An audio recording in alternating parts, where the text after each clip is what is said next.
Essentiel dans une démarche de recherche d'emploi, le CV. Et pour nous aider à construire le nôtre, nous rejoignons Valentin Pouillard. Bonjour. Bonjour. Vous êtes cofondateur de CV Designer. Alors, qu'est-ce que vous pensez de mon CV actuel là, dans la démarche de recherche d'emploi ? Alors Nicolas, ton CV il est déjà bien construit, il est structuré, néanmoins il y a quand même quelques améliorations à apporter. La première chose, le titre, Curriculum Vitae, c'est un CV. Pourquoi écrire CV sur un CV ? C'est évident. On va commencer par préciser un petit peu quel type de poste tu vas rechercher. Alors, chargé de marketing. Chargé de marketing, typiquement c'est ce qu'il faudrait écrire ici. Ensuite, dans la construction de ton CV, la première chose c'est que tu vas mettre diplôme et formation en premier. Tu es un professionnel, tu n'es plus dans le monde étudiant. Hop, tu vas pouvoir déplacer ton... Effectivement, j'ai déjà pas mal d'expériences professionnelles dans différentes entreprises. Bien sûr, ok. Valorise-le et mets-le en premier. C'est la première chose que tu vas vouloir partager avec un recruteur, c'est l'expérience que tu as acquise par le passé. Ensuite, il y a une section très importante du CV que tu as commencé à travailler et ça c'est super chouette. Néanmoins, on va se repencher dessus. La partie compétences. Les compétences, elles se distinguent dans 4 grandes catégories. Tu vas avoir les compétences informatiques, les compétences opérationnelles dites métiers, les savoir-être, les soft skills, c'est les choses qui sont assez à la mode, et enfin les compétences de langue. À ce sujet-là, il y a des codes à respecter. Sur les compétences métiers, telles que tu les as faites, tu as déterminé des types de missions, de tâches et des compétences opérationnelles que tu es capable de monopoliser au sein de l'entreprise. Ça, c'est super. En revanche, sur la partie des langues, tu nous mets des barres de compétences. Est-ce que tu penses que ça met en valeur ton niveau? Ce qui va intéresser l'entreprise, c'est pas de savoir si tu es à un niveau expert ou expert plus, c'est simplement de savoir si tu es opérationnel sur le terrain. Donc ça veut dire, est-ce que tu es capable de tenir une conversation? Est-ce que tu as passé des certifications de langue? Typiquement, si tu as passé un TOEIC, un TOEFL, ça va donner une idée réelle et sincère de ton niveau de langue. C'est des informations qu'il faut à tout prix faire figurer sur ton CV.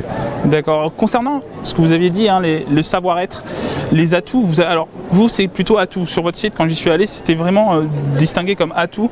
Ça, c'est quelque chose qu'il faut vraiment mettre en avant parce que ça peut faire la différence. Absolument. Et c'est la raison pour laquelle on appelle ça le bloc des atouts. Les savoir-être, ça parle à certaines personnes, ça ne parle pas à d'autres. C'est un atout pour vous parce que lorsque vous avez 2 CV qui présentent un profil avec une expérience et des compétences métiers qui sont plus ou moins similaires, la différence, vous la faites sur vos compétences personnelles, sur vos attitudes, sur vos comportements. C'est la raison pour laquelle ce bloc a toute sa place sur son CV et qu'il permet de renvoyer une image un peu plus complète de votre profil professionnel.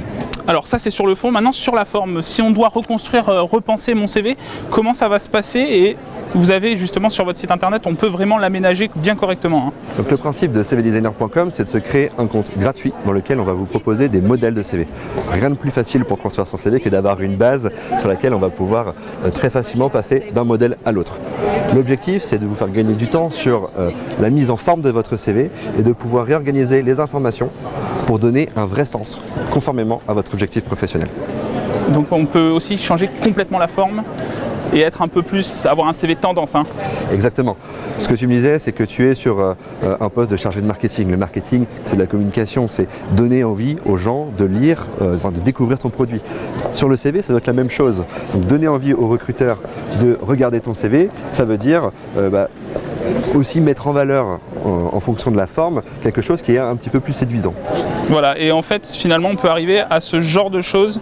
Et pourquoi ce modèle-là est mieux que celui auparavant? Tout simplement parce que lorsqu'on les met côte à côte, tu vas avoir un côté attractif pour l'œil du recruteur. Donc notamment lorsque tu vas postuler à des offres, tu as énormément de concurrents. La première étape, c'est de donner l'occasion au recruteur de lire et découvrir ton CV.